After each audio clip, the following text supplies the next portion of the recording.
Alright, welcome to Victoria 2, Heart of Darkness. Unmodded, no conversion. Just Victoria 2. I have never done an unmodded Victoria 2 game on my channel, so I really wanted to do one. I do like the Pop Demand mod, so I might do something with that later, but I just want to do something without it. Now, I've had some starts recommended to me for doing this, most notably the Netherlands, but I've been kind of thinking about it, and I kind of want it to be a fun game to watch from beginning to end, and there's only really 2 or 3 countries I can think of that you can really do that with, to make it fun to watch all the way through. And even some of those can get overpowered at points. So I'm not going to dwell on this too much. You have basically 3 starts I would recommend as a Victoria 2 player if you were just starting: Prussia, and to a lesser extent Austria, but mostly Prussia, because it seems like the game designers intended you to play as Prussia, at least for your first game, as that you really do take advantage of all of the game mechanics as Prussia, with the involvement in forming the NGF and later Germany through warfare and diplomacy. And then you can do colonization and stuff just as easily as anybody else can. The USA has an entire expansion basically devoted to it, and in fact they're the only one who actually have a specific start devoted to them. There's a lot of unique things to do with them, and it's a lot of fun. It is a bit easy compared to the other starts though, and if you don't play your cards right, you can end up with a kind of a roadblock of things to do. And then if you go for the uncivs, I would say Japan. And people think, oh, Japan's probably going to be pretty strong. That's true, but they start out really weak, and it takes you about 50 years to build up to being anything. And China has even more potential, but they have an even slower start than Japan does. So, it's kind of the same situation. So I was thinking, you know, well, let's take it a little bit easier.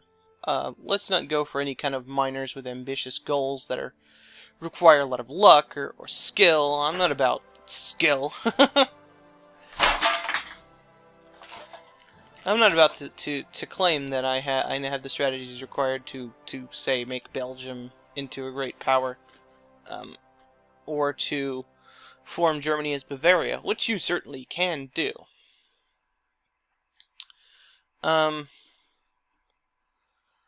So let's basically take the easy start. Let's play with the USA. I just wanted to kind of get through that pretty quickly. Of course, everybody who's going to see this video is going to know instantly what I'm actually playing, because I'm going to put that in the title, and I don't want to hum and her about it for 10 minutes or something like that.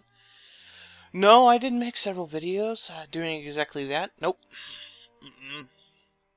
So, USA starts with a commanding position in North America, with several open spots to use your colonization on. It's not the old system where you have to use your national foci and stuff like that on it. It's pretty good. Now, let's take a look at our position. We started at number 8. Democracy with the Democratic Party in power. We start with Liberia as a satellite state. They are a primitive, uncivilized nation who is of no use to anyone at all, and they'll basically sit over here in Africa and no one will attack them because they're our vassal, but they will also do absolutely nothing. We have no allies of any kind of consequence. Our relations with the great powers: England does not like us. Because of that, we actually have the opportunity to declare war immediately. One of the starts I have seen does that, and I've actually executed that, where you declare war on England and rip out Ontario or British Columbia. This was in one of the earlier versions of the game, though, so I don't know how well that'll work. I don't want to do something risky like that. Even though when executed properly, it's a lot of fun. They also own this up here, which you have a core on. So, as a matter of fact, you would get a cheap CB on them pretty easily. But you don't... Actually, you do. You start with a CB on them immediately. That must be why you can declare one. But I think you can declare one people as long as you are below 0 relations. Anyway, that's what the war of aggression is, I think. So, politics-wise, what do we have available? Well, we've got the Democratic Party, free trade, interventionism. Oh, actually, they do start with interventionism. We must not unlock LF until later. I don't think LF used to be a thing back before the expansions. I didn't think interventionism used to be a thing back before the expansions. I think they just all had LF. Huh. So that's actually pretty good. Moralism. The only really difference is full citizenship, pro-military versus limited citizenship, and jingoism. Jingoism is better, but is not significantly better. Jingoism has the problem of, costing more for supplies, which could be a big disadvantage for things like ships. Speaking of which, we're going to be disbanding our navy pretty soon, because we don't need that shit at the beginning of the game. I do like full citizenship better than limited citizenship, because the Yankee culture is pretty pervasive. It becomes assimilated. People become assimilated to your culture very, very quickly. It's not that big of a deal, but I do typically like the liberal government here. But because we are an actual democracy, we can't select it. Some Southern Democrats are reactionaries and they suck. I don't like them. State capitalism is very good. It's not worth it. Because it makes everybody mad, because everybody hates them. So, it's not worth it. We start with trinket minimum wage, which is bad.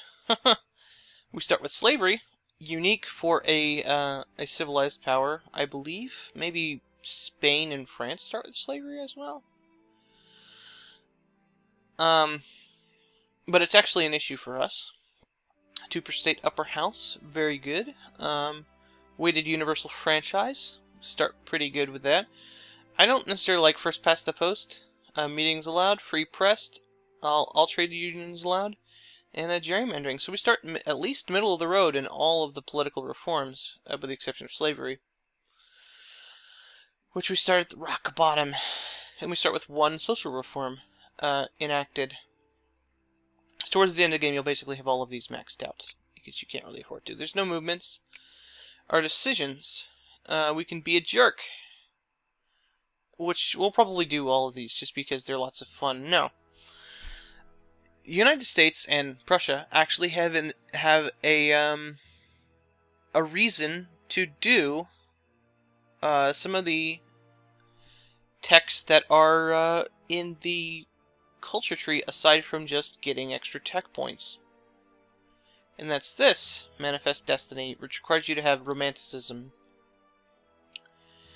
And you get all of traditional borders of the United States as a core from Mexico. So, it's very good. The House Gag Rule, it's just consciousness, I don't know about that. Wilmot Proviso is banning slavery in the West. This is Kansas-Nebraska Act, and doing stuff with slavery. We'll deal with that stuff later, but Manifest Destiny is actually something that's going to affect my decisions. I can release Canada? Okay. Apparently one of my provinces is in Canada. None of these are important. You'll never see Canadian, nationalists coming out of Bangor. Okay, so population-wise, we start with a pretty good split of stuff, with the exception of slaves, which are terrible. We start with 51% Yankee, which is the reason why the South always loses. Because there's only 22% Yankee, Afro-American, is a detriment to the South, really. Because they don't really contribute anything when under slavery. So then you have Irish, Native Americans, and other stuff. What we care about are Yankee and Dixie because those are our accepted cultures. Mostly Protestant, a little bit of Catholics, a little bit of Animists, which are the Native Americans. You can see that the things line up pretty well. There's some Afro-Americans, I think, that start with some primitive religions, I think. Oh, the Dakotas count as other. Okay, so maybe not. Maybe it is just Native Americans. Cherokee, Dakota, that sort of thing. You notice these pop levels are pretty low. The dominant issue of the day is outlawing slavery or slavery being allowed, with free trade and interventionism being just below that. Neither of the, I don't know, I suppose traditional parties of the Democrats, the Whigs, really have any kind of stance on that. It's not really until you get the Republicans coming in later that you really get that. I don't have too many farmers, that's good. A lot of artisans, laborers and stuff like that. A pitiful amount of soldiers. To really do anything with soldiers, you really got to focus them. Actually, it's interesting that the United States starts with a positive economy. That usually doesn't happen. You know, I haven't played this start under the current expansion, so maybe I won't have to delete my ships. It's entirely possible. So pop-wise, doing pretty well. Tech-wise, I think Prussia starts with this. Start with steamships, that's pretty good. Start with a kind of advantage. We have the Business and Tycoon School, which means we have a bonus to Culture and Commerce and Industry, but a penalty to Army and Navy techs, but it's only 10%. So that's pretty good. I like this tech school. We'll probably want to move on to Military and Industrial Complex later, but not a big deal. Now, idealism obviously is a priority, but we don't get that until 1840. This is a priority. And normally you want to open up with medicine to get all this really good stuff from medicine. But there's a situation that makes me want to get Romanticism right off the bat. First of all, you can get prestige from it, which is nice. And it snowballs your prestige later in the game. Mexico starts at war with Texas. We can actually get an alliance with Texas if we want to. But I believe we also start friendly with them, which means we can intervene in their war with Mexico once Mexico starts to win, which they almost always do. And in doing so, if we can research Romanticism quickly enough, we can actually get a bunch of cores, and it'll be much, much cheaper to take these cores from Mexico in a single war. So to get that out of the way, let's actually start with Romanticism. It's going to be a little bit weaker of a start, but I think getting more land early is the way to go here. Okay, we also want to close off the ability of Great Britain from colonizing this stuff. So we want to start colonizing as much as possible over here. And then doing as much as we can in these places as well. Apparently we're not done with a colony over here. Why can't we do this? Oh, we're out of colonial power. Okay. Well, to increase our colonial power, I think we want to build naval bases, which we don't. Oh, we have a naval base here. And forts, I think, will increase that? I don't know.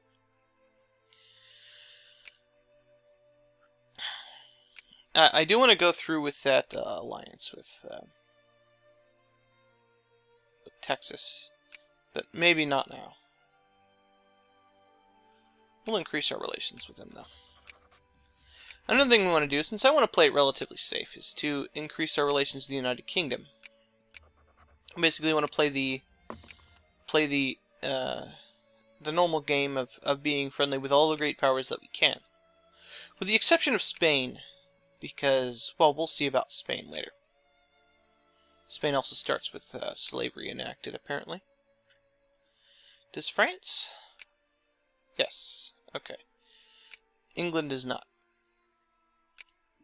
And I think Brazil has slavery too. Yeah. Mexico does not. So, is there anything else I want to do? Oh, right, my stuff. So, one of the things you really want to do is you want to find the places that have good factories. Let's go ahead and subsidize open all factories. So we've got and show empty states. So New England has a fabric factory. We don't want to build any factories in the South.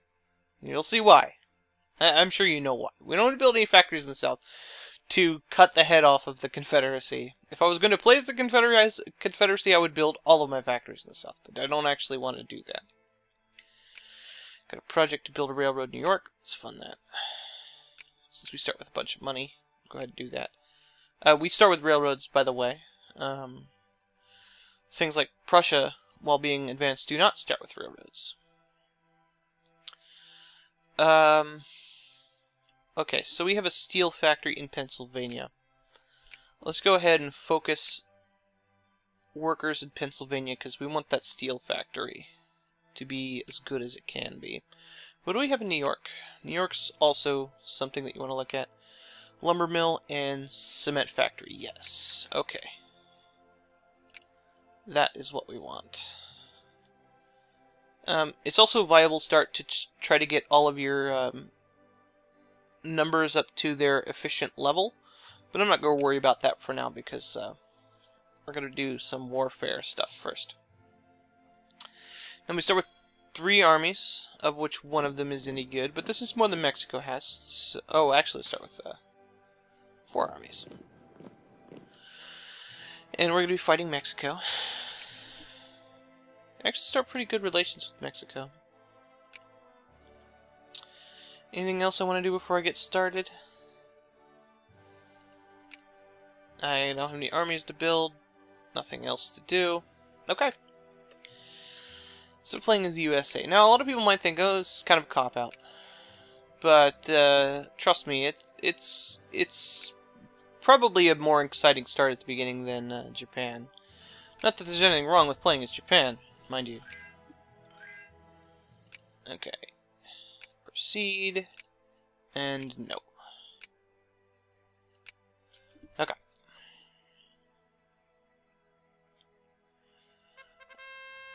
Bremen goes bankrupt, who cares? Apparently we do, because we have debts with them. Lubeck goes bankrupt. Okay, so we're losing a lot of money, so let's get rid of these ships.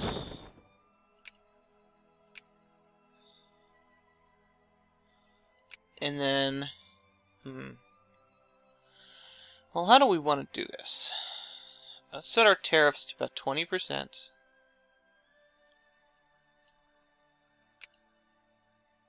And then raise our taxes to about 70.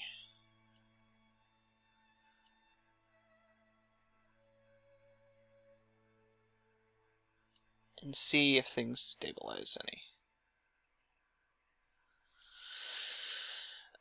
I don't want to lower any of these numbers. I definitely don't want to lower... Actually, let's set it as high as we can here. And see if things stabilize any. Yeah, it immediately does. Okay. I'm going to leave it like that a little bit. Just build up some money so we can invest in factories and stuff like that. Pennsylvania and New York. Definitely want to invest as much as we can into these railroads because those are where our factories are right now.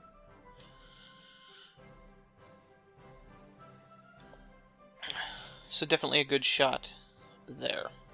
And we start with a 42% literacy rate. which is actually pretty bad for a civilized nation, especially a great power. I think Russia starts with worse illiteracy, and I think the Ottomans do too. But it's not necessarily that good either. Now, one of these is all cavalry, I think. Yeah.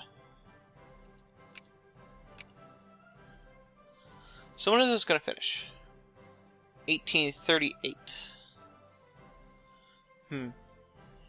Okay. Well, then we're going to have to make sure that we can keep Texas involved with things. I could do this. Nobody 18. Okay, the 9th. Okay, 9th month. Oh, jeez. Let's withdraw for now here, so that we're gonna have the points to do this. We need to solidify our border with up here. We're gonna be declaring war on Mexico anyway.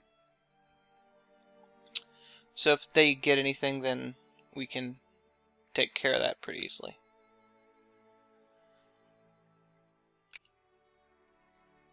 Looks like Mexico is losing already.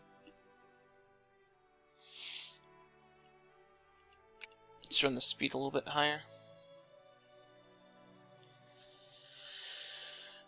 So you might be thinking, well, you're getting off to a pretty slow start here.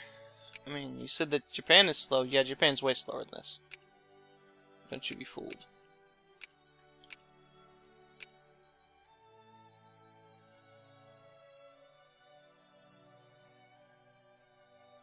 I gotta keep buying stuff. That's the issue. Market values of things are changing.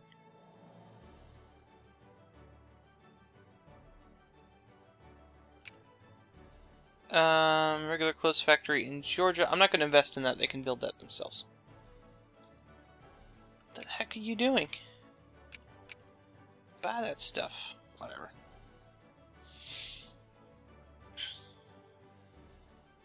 I believe we can actually build railroads ourselves. So,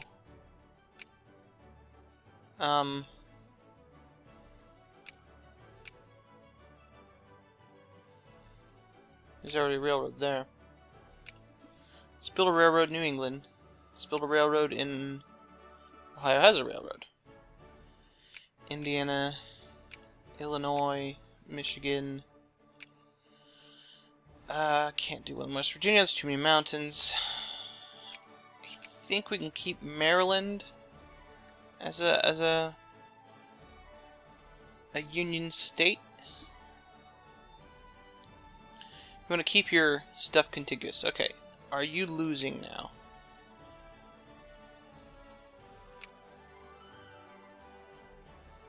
No, they are winning. Actually, no, wait, hang on. I can... Apparently I can intervene on, Okay, Mexico is winning. So, okay, intervene in the war. Now it's time to go whip Mexico's ass.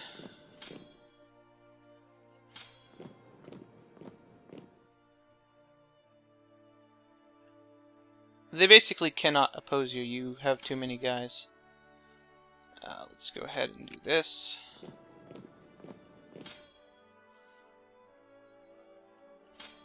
I'm gonna at least to Austin.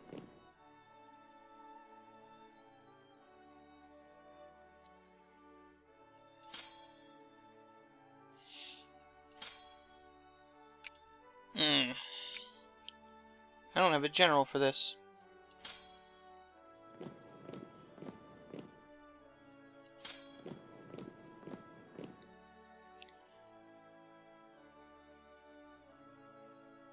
That's right, get out of there.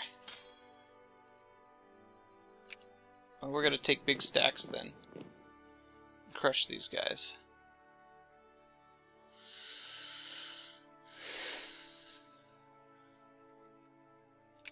Wipe them out.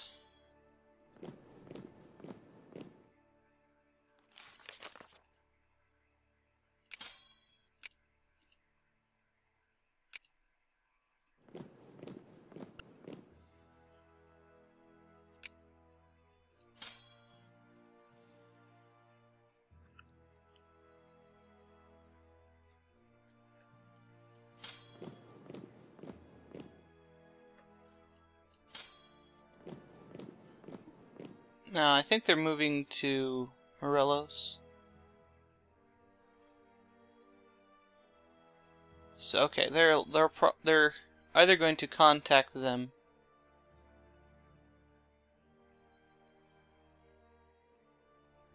When are they going to get there?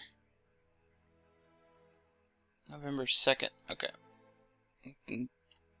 Oh, we can't do this while at war.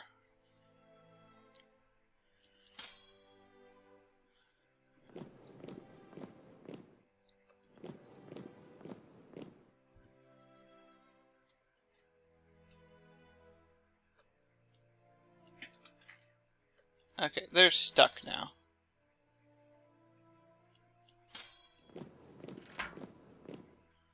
Leave them be.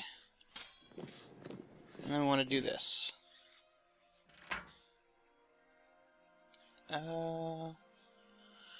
Trade it with Lubeck.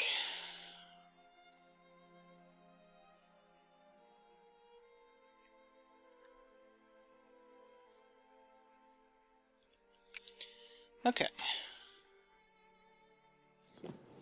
So we got them now. They're done.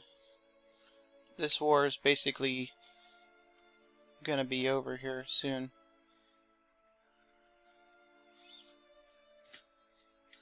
And as you can see here, if you intervene in a war with Mexico, with them for this, it's gonna give you 5 years to build up for another war. But when you intervene, you're basically preventing Texas from being killed. North America.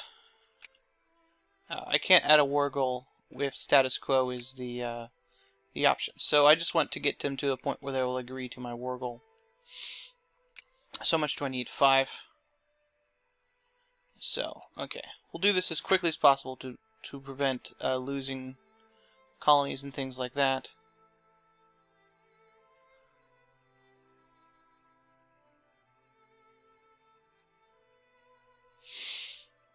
Okay, we're losing some conservatives.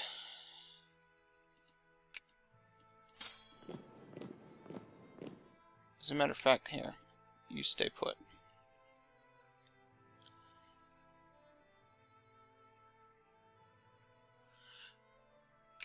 Okay, how about now, Mexico?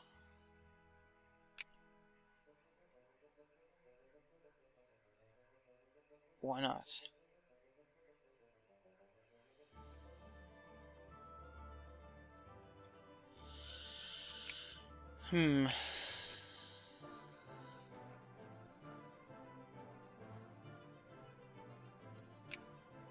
Now they've got it occupied.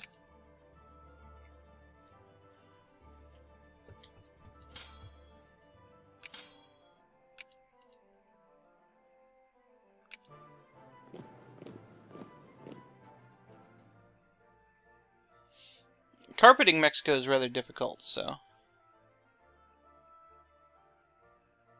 I wouldn't recommend trying that. Where's the capital? Down here. Basically, they can't make a lot of soldiers up to the north. Colonial crisis. I argue that the present resurgence of native unrest, blah de blah. Cricket later? Who plays cricket? Psh. Psh. We don't play cricket. We're in America. Bolivia and Argentina always happens.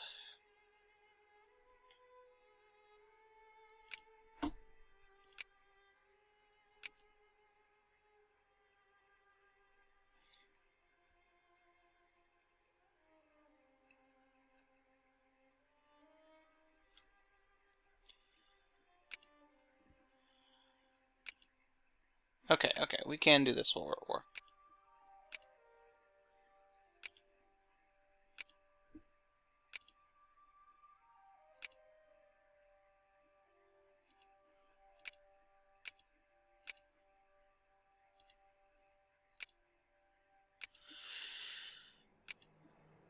Okay, we're not going to get Oklahoma, but that's okay.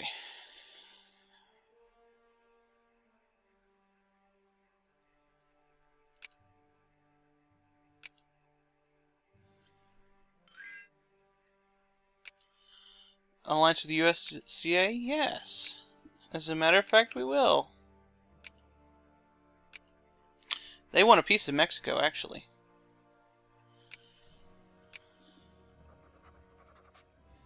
How you doing?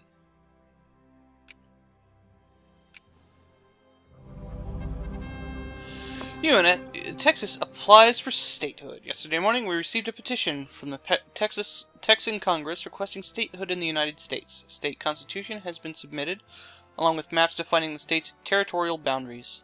Common opinion seems to hold it a foregone conclusion that we will accept this petition for statehood and forever join Texas in our glorious republic. Except for you know, 20 years later when they join the Confederacy.